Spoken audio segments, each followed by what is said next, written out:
Margaritas are a classic cocktail that are perfect for any occasion.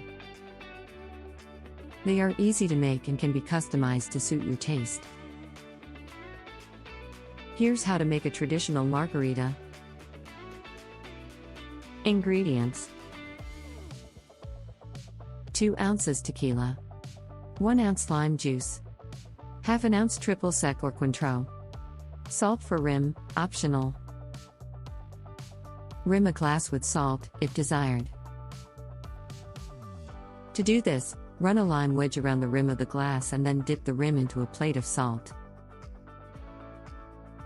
In a shaker, combine the tequila, lime juice, and triple sec or Cointreau. Shake well until chilled.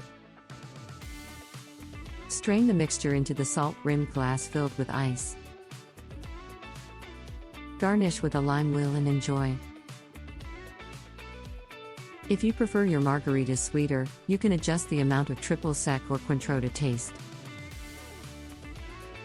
If you like your margaritas more sour, add more lime juice. You can also try different variations like frozen margarita, strawberry margarita, etc. Margaritas are a perfect cocktail to enjoy on a hot summer day or to enjoy with friends and family. With this recipe, you'll be able to make a perfect margarita every time. So, next time you want to enjoy a margarita, just follow these simple steps, and you will be sipping on a delicious cocktail in no time.